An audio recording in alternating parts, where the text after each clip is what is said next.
میرا سوال تھا کہ جس طرح آج صلی اللہ علیہ وسلم اور حضرت مسیح موعود علیہ السلام کے یعنی کہ ان کے بعد ہے کہ نبی نہیں، یعنی کہ ہمارا ہے کہ نبی آ سکتے ہیں، اور اگر نبی اور آ سکتے ہیں اور ہمارا یہ بھی ہے کہ خلافت جو ہے وہ تا قیامت چلے گی، تو اگر نبی بھی آ سکتے ہیں اور خلافت بھی تا قیامت چلے گی تو یہ دونوں باتیں اکٹھی کیسے ہو سکتی ہیں؟ بات یہ ہے،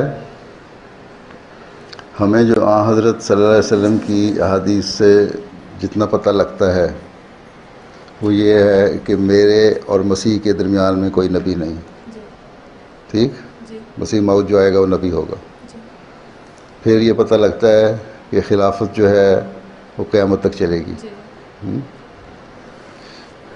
اچھا، پھر تیسرا چیز یہ ہے کہ نبی آ سکتا ہے اور آئے گا میں بڑا فرق ہے۔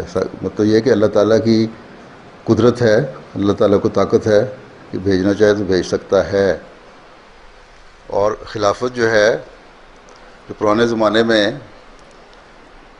جو انبیاء تھے بنی اسرائیل کے مثلاً، وہ ان کو شریعت کو لے کے آتے تھے، وہ خلفائی تھے۔ خلافت بھی تو نبوت کے رنگ میں تھی نا۔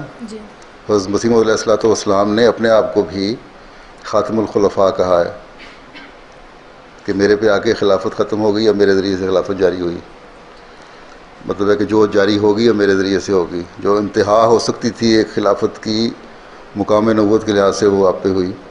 ہو سکتا ہے کہ نبی آ جائے لیکن اس کا مقام بہرحال حضرت مسیح علیہ السلام سے کم ہوگا۔ یہ حضرت مسیح علیہ السلام نے خود بیان فرمایا ہے کہ اگر تم لوگوں کی حالتیں نہ بدلیں اور اسی طرح احمد کی جو شان ہے اس پہ تم لوگ عمل نہ کرے کہ پیار محبت سے سمجھایا جاتا ہے نہ کرو، ہو سکتا ہے کسی آخری زمانے میں پھر ایسا کوئی نبی آئے اور ڈنڈا چلائے تمہارے پہ۔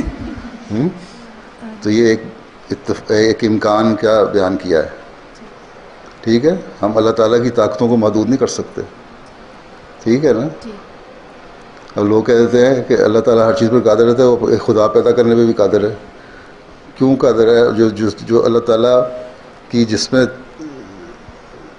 قدرت اپنی وہاں دکھاتا ہے جہاں اس کی شان بلند رہے۔ یہاں تو نبوت کا مقام ہے، آ سکتا ہے، اور یہ بھی ہو سکتا ہے کہ اس وقت کے خلیفہ کو وہ مقام دے دے، ٹھیک ہے؟ ٹھیک ہے، یہی تھا میرا کہ دو چیزیں پھر اکٹھی کیسے ہو سکتی ہیں؟ ٹھیک ہے، سمجھ آ گئی، ٹھیک سمجھ آ گئی نا؟ ٹھیک ہے، جزاکم اللہ۔ پہلے بھی تو جب سارے یہ تھے، حضرت ہارون جو تھے، حضرت موسیٰ ان کو اپنا خلیفہ بنا کے گئے تھے، لیکن ان کو اللہ تعالیٰ نے نبی بنایا ہوا تھا۔